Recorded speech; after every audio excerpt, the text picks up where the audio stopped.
Morning student. तो last class में ये क्वेश्चन असाइनमेंट में दिया हुआ था, तो चलो अपना आंसर मैच कर लेना और जिनसे नहीं हुआ है वो देखो।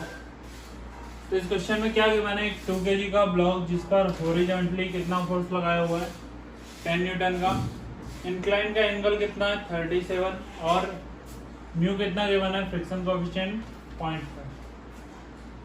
देखो क्या दिया हुआ है, ये 2 kg, इधर mg sin थीटा कितना 20 इंटू साइन 37 3/5, इधर mg cos थीटा 20 इंटू 4/5, इधर क्या हो जाएगा नॉर्मल और पीछे क्या हो जाएगा म्यू इंटू एन। ठीक है, तो नॉर्मल का वैल्यू तो 20 इंटू 4/5 मतलब कितना हो जाएगा 16 न्यूटन। फ्रिक्शन कितना हो जाएगा, क्या म्यू इंटू एन, बोलो क्या यही रहेगा या फिर हमें इसका भी लिखना पड़ेगा, 10 न्यूटन का भी तो लिखना पड़ेगा। तो 10 न्यूटन इस पर ऐसे लग रहा है तो मैं इसे ऐसे रिप्रेजेंट कर देते हैं, इधर कितना 10 न्यूटन। ठीक है, ये एंगल कितना हो गया 37 डिग्री, इधर कितना हो जाएगा क्या 10 cos 37, 10 cos 37 और इधर कितना हो जाएगा 10 sin 37। बोलो अब देखो परपेंडिकुलर टू सरफेस फोर्स क्या होने चाहिए, बैलेंस होने चाहिए, इसलिए 20 इंटू 4/5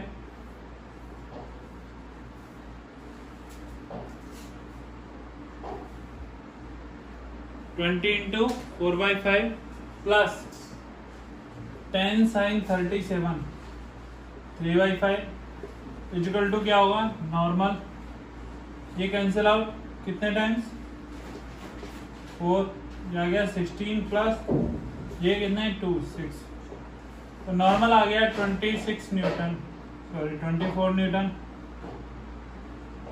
22 न्यूटन आएगा। ठीक है, नॉर्मल कितना आ गया 22 न्यूटन।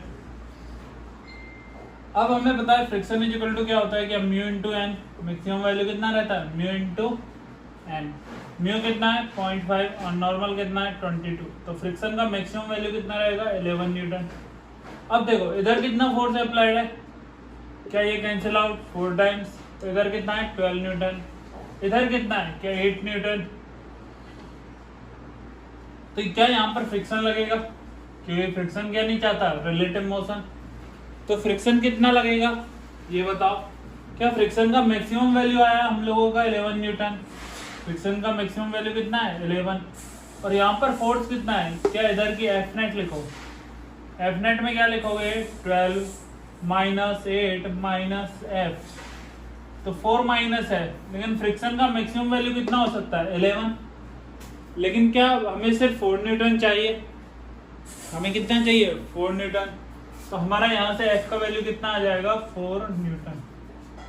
तो यदि f का वैल्यू 4 न्यूटन है तो क्या f नेट का वैल्यू आ गया 0, f नेट कितना आ गया 0, और यदि f नेट 0 आ गया तो एक्सेलरेशन भी कितना आ जाएगा 0। बोलो ठीक है, तो इसे नोट कर लो सभी लोग।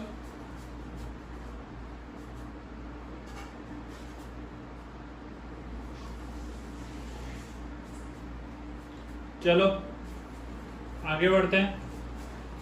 तो सेकंड क्वेश्चन देखो,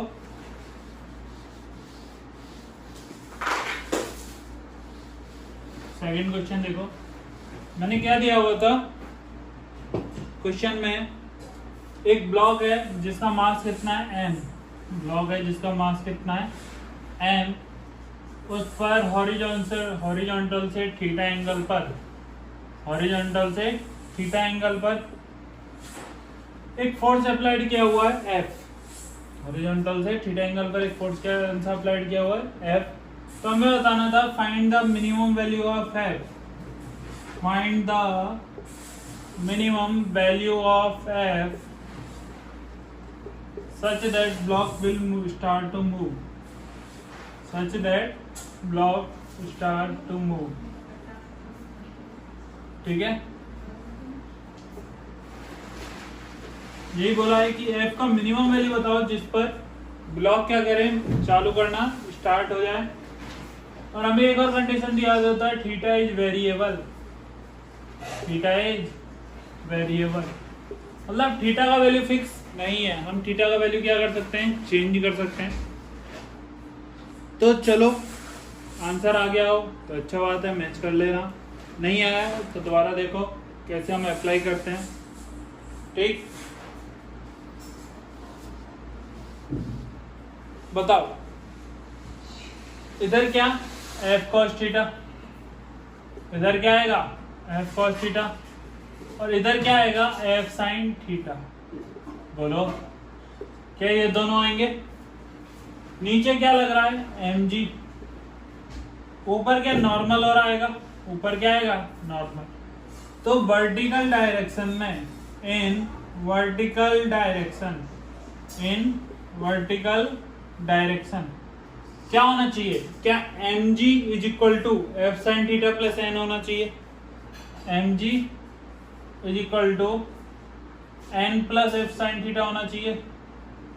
बोलो तो क्या नॉर्मल इज इक्वल टू आ गया M G minus F sine theta. Normal कितना आ गया M G minus F sine theta. बोलो तो क्या फ्रिक्शन का वैल्यू होता है म्यू इंटू एन, फ्रिक्शन का वैल्यू क्या रहता है म्यू इंटू एन। तो क्या म्यू इंटू एन का value M G minus F sine theta, क्या यही रहेगा फ्रिक्शन का value M G minus F sine theta. तो इजिकल टू क्या आ गया mu M G minus mu F sine theta. बोलो क्या फ्रिक्शन का वैल्यू आ गया mu M G minus mu F sine theta. यहां तक बात क्लियर हुआ। अब यदि इसको हॉरिजॉन्टल में सिर्फ हमें क्या करना है, स्टार्ट करना है किसके लिए, मूव कराने के लिए। तो क्या एफ कॉस थीटा का वैल्यू इस फ्रिक्शन के इक्वल हो जाए, एफ कॉस थीटा का वैल्यू किसके इक्वल हो जाए फ्रिक्शन के। तो क्या उसके जस्ट बाद ये ब्लॉक मूव करेगा, उसके जस्ट बाद ये क्या करेगा ब्लॉक मूव करेगा। तो नेक्स्ट कंडीशन किस में लिखोगे हॉरिजॉन्टल में। नेक्स्ट कंडीशन कौन सी डायरेक्शन में लिखोगे हॉरिजॉन्टल डायरेक्शन में। तो इन हॉरिजॉन्टल डायरेक्शन, नेक्स्ट लिखो इन हॉरिजॉन्टल डायरेक्शन क्या होना चाहिए, क्या F cos theta is equal to friction होना चाहिए। F cos theta is equal to क्या होना चाहिए फ्रिक्शन, यही रहना चाहिए। F cos theta is equal to friction होना चाहिए। एफ कॉस थीटा और फ्रिक्शन का वैल्यू क्या हम फाइंड आउट कर चुके हैं। तो देखो क्या आएगा F cos theta is equal to friction कितना mu M G minus mu F sine theta, यही आएगा। F cos theta is equal to क्या आएगा mu M G minus mu F sine theta. अब हमें क्या किसका वैल्यू बताना है एफ का। तो क्या एफ इधर भी है, तो क्या मैं इसको भी इधर ले आऊं। तो F cos theta plus mu F sine theta is equal to होना चाहिए mu M G, is equal to क्या होना चाहिए म्यू एम जी होना चाहिए। क्या इन सभी से मैं एफ कॉमन ले सकता हूं। ये क्या आ गया cos theta plus mu sine theta is equal to mu M G. बोलो यही आएगा, ठीक है। तो देखो तो क्या हमारा ये वैल्यू आ गया एफ का, हमारा क्या वैल्यू आ गया एफ का, एफ इज इक्वल टू आ गया mu M G upon cos theta plus mu sine theta, mu M G upon cos theta plus mu sine theta. यहां तक का बात समझ में आया, ठीक है। लेकिन उसने हमें क्वेश्चन में क्या दिया हुआ था कि थीटा कैसा है वेरिएबल। उसने हमें क्वेश्चन में क्या दिया हुआ था कि थीटा कैसा है वेरिएबल दिया हुआ था। और यदि थीटा का वैल्यू वेरिएबल है, और यदि थीटा का वैल्यू क्या है वेरिएबल है। ठीक, तो यदि थीटा का वैल्यू वेरिएबल है तो हमें क्या इसका मैक्सिमम वैल्यू फाइंड आउट करना पड़ेगा। हमें इसका क्या फाइंड आउट करना पड़ेगा, मैक्सिमम वैल्यू। क्यों, क्योंकि क्या हमें एफ मिनिमम चाहिए, हमें ये क्या चाहिए, मिनिमम। देखो म्यू हमें गिवन है, एम हमें गिवन होता है, जी का वैल्यू हमें पता है, लेकिन थीटा कैसा है, वेरिएबल। लेकिन थीटा कैसा है, वेरिएबल। तो यदि हमें इसका मिनिमम वैल्यू चाहिए, यदि हमें इसका मिनिमम वैल्यू चाहिए तो क्या हमें इसका मैक्सिमम वैल्यू यूज करना पड़ेगा। हमें इसका कौन सा वैल्यू यूज करना पड़ेगा, मैक्सिमम। चलो आगे देखते हैं। तो cos theta plus mu sine theta कैसा होना चाहिए, मैक्सिमम होना चाहिए। cos theta plus mu sine theta क्या होना चाहिए, मैक्सिमम। सपोज करो मैं इसे क्या मान लेता हूं, t। मैं इसे क्या मान लेता हूं, t is equal to cos theta plus mu sine theta. अब किसी भी चीज को हम मैक्सिमा कैसे डिसाइड करते हैं, क्या हमें उसका डिफरेंशिएशन करना पड़ता है। किसी भी चीज की मैक्सिमा के लिए हम उसका क्या करते हैं, डिफरेंशिएशन। तो मैं क्या करता हूं, dt अपॉन डी थीटा, क्योंकि थीटा कैसा है, वेरिएबल। तो dt upon D theta is equal to क्या आ गया, cos थीटा का डिफरेंशिएशन बताओ क्या होगा, क्या minus sine theta, minus sine theta plus mu तो कैसा है, कांस्टेंट, और साइन थीटा का डिफरेंशिएशन क्या होगा, cos थीटा होगा। तो ये क्या होना चाहिए, 0 is equal to minus sine theta plus mu cos theta. तो यहां से क्या आ गया, ठीक है, यहां से देखो क्या आएगा, साइन थीटा को इधर ले जाओ, sine theta is equal to mu cos theta, ये आएगा। तो म्यू इज इक्वल टू क्या आ गया, tan theta. Mu is equal to क्या आ गया, टेन थीटा। तो यदि हमें ये वैल्यू मैक्सिमम चाहिए तो म्यू इज इक्वल टू क्या होना चाहिए, टेन थीटा। तो थीटा इज इक्वल टू क्या हो गया, टेन इनवर्स म्यू। ध्यान से देखना, मैक्सिमम के लिए थीटा इज इक्वल टू क्या हो गया, टेन इनवर्स म्यू। बात समझ में आई। यदि टेन थीटा का वैल्यू म्यू है, यदि टेन थीटा का वैल्यू क्या है, म्यू, तो देखो ये ट्राइंगल है, यदि मैं सिंगल को क्या मान लेता हूं, थीटा, तो tan theta is equal to क्या होता है, perpendicular upon base. Perpendicular upon base, क्या ये म्यू और ये 1 बनेगा, बोलो, क्या ये under root of mu square plus 1 बनेगा, यही रहेगा। तो क्या मुझे यहां से साइन थीटा का वैल्यू मिल गया, यहां से मुझे किसका वैल्यू मिल गया, साइन थीटा का, कितना, mu upon under root of mu square plus 1। ऐसे ही क्या मुझे cos थीटा का वैल्यू भी मिल गया, ऐसे मुझे किसका वैल्यू मिल गया, cos थीटा का। और cos थीटा का वैल्यू क्या रहता है, क्या 1 upon under root of mu square plus 1 आएगा, क्या रहता है, बेस अपॉन हाइपोटेनियस। ठीक है, अब जब हमारे पास साइन थीटा और cos थीटा का वैल्यू आ गया तो क्या हम इसका मैक्सिमम वैल्यू फाइंड आउट कर सकते हैं। तो हम इसका क्या कर सकते हैं, मैक्सिमम वैल्यू फाइंड आउट कर सकते हैं। और मैक्सिमम वैल्यू के लिए क्या करोगे, पुट कर दो इक्वेशन में, क्या आंसर आ जाएगा। तो हमारा कुछ फाइनल रिजल्ट क्या आया था, F is equal to mu M G upon cos theta plus sine theta, cos theta plus mu sine theta, यही आया था।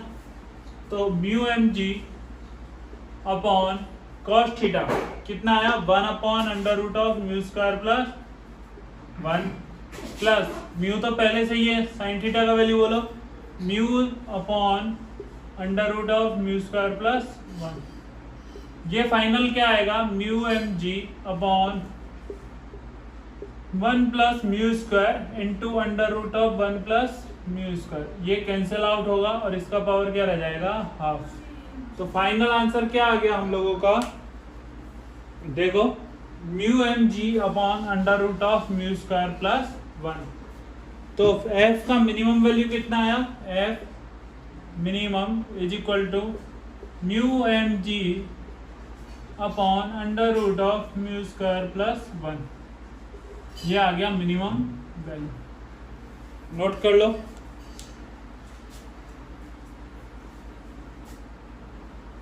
mg इधर क्या आएगा, क्या mg का एक कंपोनेंट, इधर क्या आएगा mg का एक कंपोनेंट mg sin थीटा, क्या इधर की साइड में आएगा mg cos थीटा, इधर क्या आएगा mg cos थीटा, और इधर क्या आ रहा है नॉर्मल, इधर क्या आ रहा है नॉर्मल।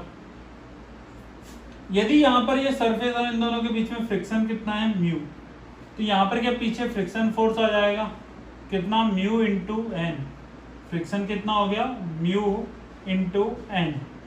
तो ध्यान से देखना, जैसे जैसे हम एंगल बढ़ा रहे हैं, एन का वैल्यू क्या पुट कर दूं मैं M G cos theta, N का वैल्यू क्या पुट कर दूं एम जी कॉस थीटा, ठीक है। तो फ्रिक्शन देखो जैसे जैसे हम एंगल बढ़ा रहे हैं, क्या म्यू का वैल्यू कांस्टेंट, म्यू का वैल्यू क्या है constant, N constant G constant, लेकिन क्या थीटा को हम चेंज कर रहे हैं, हम किसको वेरिएबल का बनाया है थीटा को, थीटा को हम लगातार क्या कर रहे हैं चेंज कर रहे हैं। और जैसे जैसे थीटा का वैल्यू चेंज होता है, थीटा का वैल्यू इंक्रीज होता है, तो क्या कॉस थीटा का वैल्यू डिक्रीज करता है, और यदि थीटा इंक्रीज होता तो क्या साइन थीटा भी इंक्रीज होता है। बोलो क्या ये बात सही है, जैसे जैसे थीटा का वैल्यू इंक्रीज होता है क्या कॉस थीटा का वैल्यू डिक्रीज होता है। यदि कॉस थीटा का वैल्यू डिक्रीज हो रहा है, क्या नॉर्मल फोर्स भी डिक्रीज हो रहा है, नॉर्मल फोर्स भी क्या हो रहा है डिक्रीज हो रहा है। यदि नॉर्मल फोर्स डिक्रीज हो रहा है तो क्या फ्रिक्शन फोर्स भी डिक्रीज हो रहा है, नॉर्मल फोर्स डिक्रीज हो रहा है तो फ्रिक्शन फोर्स भी क्या हो रहा है डिक्रीज हो रहा है।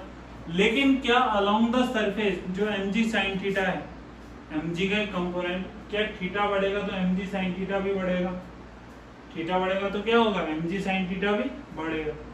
तो एक लिमिट तक जहां तक ये ब्लॉक स्लाइड नहीं होगा, जैसे जैसे हम थीटा बढ़ा रहे हैं एक फिक्स लिमिट तक तो ये ब्लॉक स्लाइड नहीं हो रहा था, लेकिन हमने उससे थोड़ा सा ज्यादा एंगल इंक्रीज किया तो क्या ब्लॉक स्लाइड हो गया था, तो क्या हो गया ब्लॉक स्लाइड हो गया। मतलब क्या हो गया उस टाइम पर जो डाउनवर्ड डायरेक्शन में अप्लाइड फोर्स है, उस टाइम जो डाउनवर्ड डायरेक्शन में अप्लाइड फोर्स है, कौन सा फोर्स है mg sin थीटा, क्या वो फ्रिक्शन से ज्यादा हो गया, वो किससे ज्यादा हो गया फ्रिक्शन से ज्यादा हो। देखो mg sin थीटा किससे ज्यादा हो गया फ्रिक्शन से ज्यादा हो गया। लेकिन एक ऐसा थीटा जहां तक ये ब्लॉक स्लाइड नहीं कर रहा था, क्या हम लिमिटिंग कंडीशन हर केस में फाइंड आउट करते हैं, हम लिमिटिंग कंडीशन हर केस में फाइंड आउट करते हैं जहां तक ये ब्लॉक स्लाइड नहीं हुआ, ये नोट करो ठीक है। जहां तक ये ब्लॉक स्लाइड नहीं हुआ था वहां पर क्या हम ऐसा लिमिटिंग कंडीशन लगा सकते हैं कि वहां पर दोनों फोर्स क्या कर रहे थे बैलेंस, वहां पर दोनों के फोर्स क्या कर रहे थे बैलेंस। और यदि हम उस थीटा से थोड़ा सा वैल्यू इंक्रीज किए तो क्या कर दिया स्लाइड कर दिया, तो उस थीटा की वैल्यू को क्या हम लिमिटिंग वैल्यू बोल सकते हैं, उस थीटा की वैल्यू को हम क्या बोल सकते हैं लिमिटिंग वैल्यू।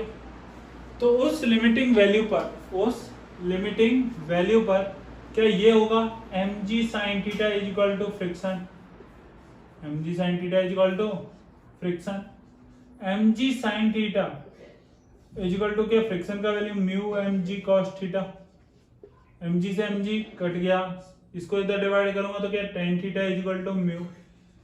तो यदि हमें किसी भी सरफेस के बीच में फ्रिक्शन पता है, यदि हमें किसी भी सरफेस के बीच में फ्रिक्शन कोफिशिएंट फाइंड आउट है, यदि हमें किसी भी सरफेस के बीच में फ्रिक्शन कोफिशिएंट फाइंड आउट है, तो क्या हम बता सकते हैं कि इतने एंगल पर ब्लॉक स्लाइड करेगा। क्या हम ये बता सकते हैं कि यदि हमें म्यू का वैल्यू गिवन हो कि इतने एंगल पर ब्लॉक क्या करना स्टार्ट करेगा स्लाइड करना स्टार्ट करेगा, उससे कम पर ब्लॉक स्लाइड नहीं करेगा, उससे कम पर ब्लॉक स्लाइड नहीं करेगा, ठीक है। तो ये नोट करो,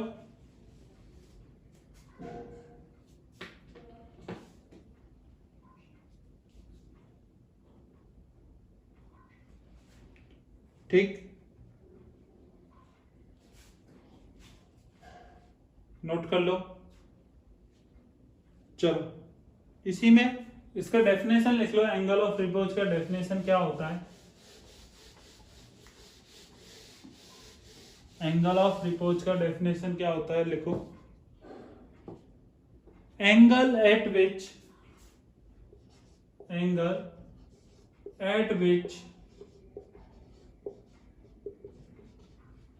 the object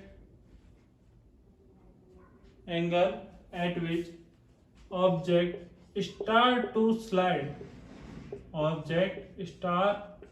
to slide from an inclined plane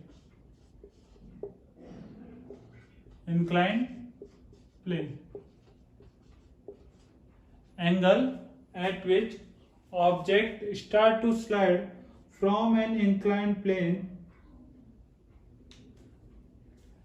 is known as, is called angle of repose. Angle of repose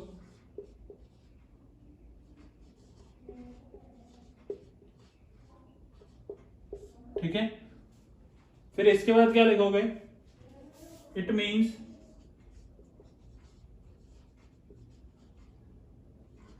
after that angle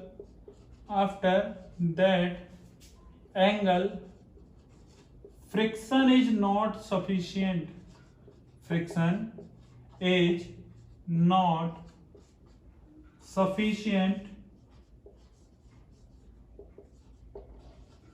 to stop an object from sliding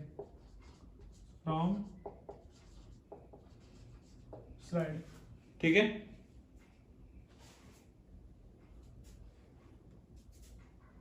It means after that angle friction is not sufficient to stop an object from sliding.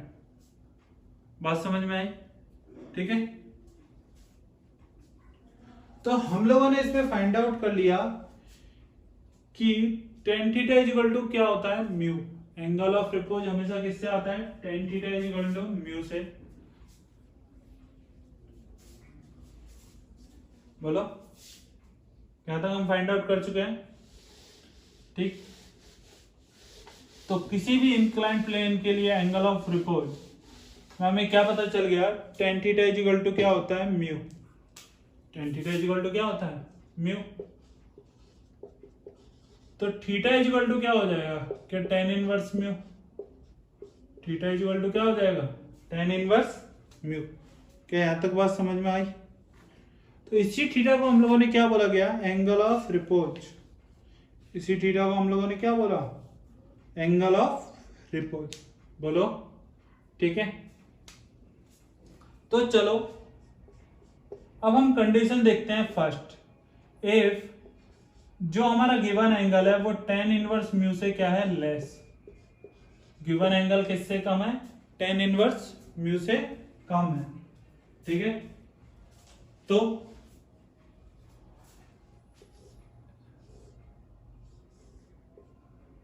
ये मास m, इधर क्या लगेगा?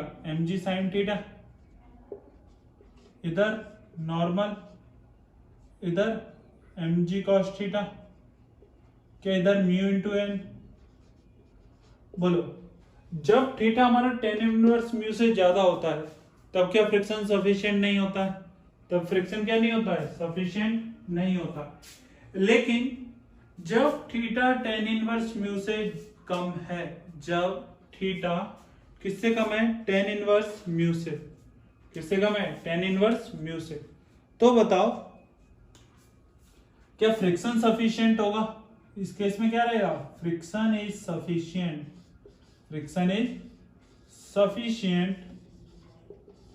To stop object from sliding. क्या ये होगा? इस case में क्या होगा? जब थीटा tan इनवर्स म्यू से कम है तो फ्रिक्शन क्या सफिशिएंट होगा? फ्रिक्शन क्या रहेगा? सफिशिएंट रहेगा ऑब्जेक्ट को स्लाइडिंग से रोकने के लिए। बात समझ में आया? तो आगे कितना फोर्स लग रहा है, क्या mg sin थीटा, पीछे कितना लग रहा है, क्या म्यू इंटू एन, देखो म्यू इंटू एन, एन का वैल्यू क्या mg cos थीटा, बोलो। तो क्या mu into mg cos theta, क्या ये ज्यादा रहेगा किससे, क्या mg sin थीटा से, बोलो। म्यू mg cos थीटा जो मैक्सिमम फोर्स है, जो मैक्सिमम फ्रिक्शन फोर्स है, वो किससे ज्यादा रहेगा, mg sin थीटा से।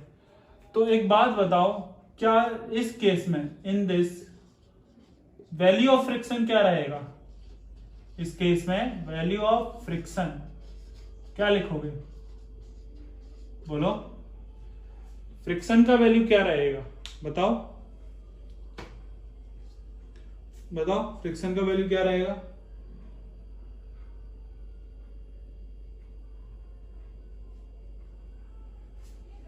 देखो, क्या applied force mg sin theta है, लेकिन क्या फ्रिक्शन ज्यादा है।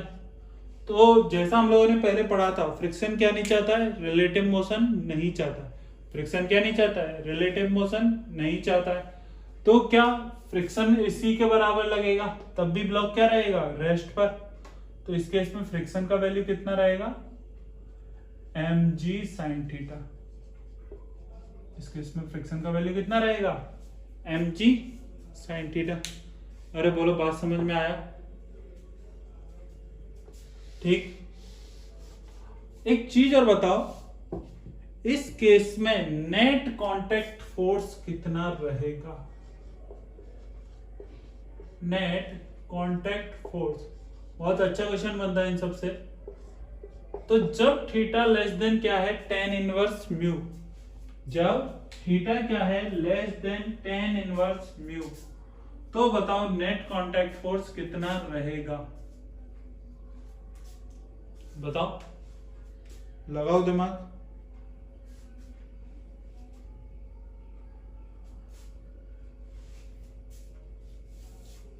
क्या नेट कांटेक्ट फोर्स, हम इसका बात करते हैं। नेट कांटेक्ट फोर्स का मैंने फॉर्मूला लिखाया था, FC equal to under root of N square plus F square, बोलो। क्या ये फॉर्मूला मैंने लिखाया था, FC equal to under root of N square plus F square, ये तो लिखा है। अब बताओ नॉर्मल कितना है, एन क्या होता है नॉर्मल, और एफ क्या है फ्रिक्शन, एन क्या है नॉर्मल और एफ क्या है फ्रिक्शन। तो बताओ under root of N square, N क्या है, क्या mg cos थीटा, नॉर्मल तो कितना है mg cos थीटा का होल स्क्वायर प्लस, अब बताओ यहां पर मैं फ्रिक्शन क्या लिखूं, क्या म्यू mg cos थीटा लिखूं या फिर mg sin थीटा। मैं यहां पर फ्रिक्शन क्या लिखूं, म्यू mg cos थीटा या फिर mg sin थीटा, बोलो। तो क्या इस केस में ब्लॉक मूव कर रहा है, नहीं। तो क्या इस केस में फ्रिक्शन का वैल्यू mg sin थीटा रहना चाहिए, फ्रिक्शन का वैल्यू क्या रहना चाहिए, mg sin थीटा, बोलो, का होल स्क्वायर। तो यदि ये अंडर रूट के अंदर आता है तो m square G square cos square theta plus m square G square sine square theta, बोलो यही आएगा। और cos square plus sine square कितना हो जाता है 1, तो ये क्या mg आ गया, ये क्या आ गया mg, बोलो बात समझ में आई। तो नेट कांटेक्ट फोर्स इसमें कितना रहा mg, इसमें नेट कांटेक्ट फोर्स कितना रहा mg रहा।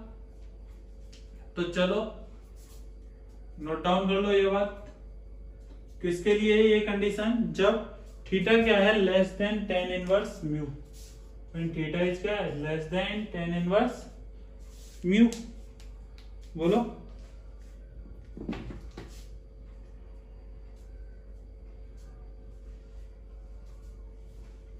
चलो आगे बढ़ते हैं, ठीक।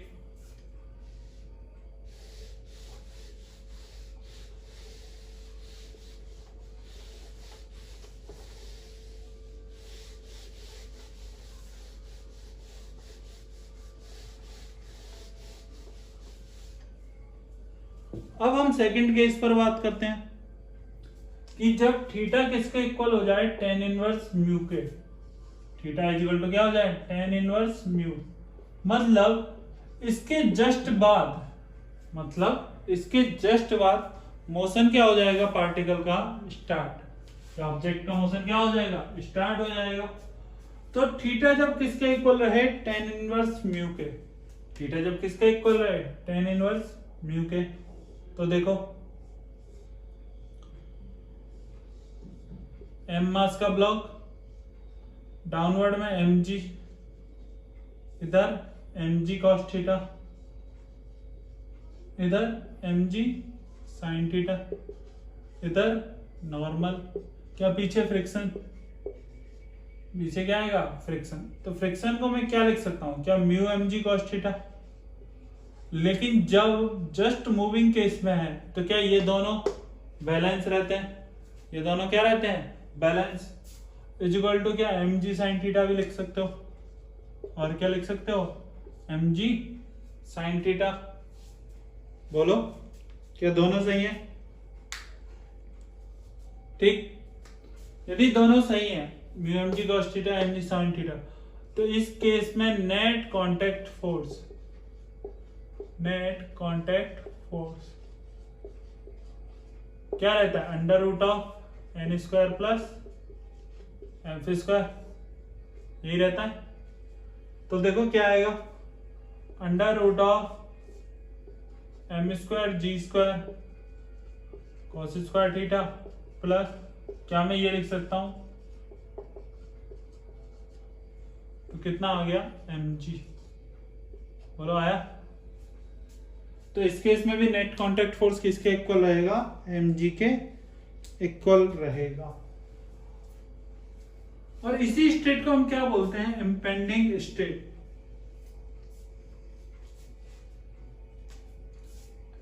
इसी स्टेट को हम क्या बोल देते हैं, इंपेंडिंग स्टेट। इंपेंडिंग स्टेट का मतलब है कि after this state the motion of the particle और object will start. After this state, the motion of object or particle will start। वो कौन सी स्टेट कहलाती है, impending state, ठीक है। चलो बात समझ में आ गया, चलो ठीक।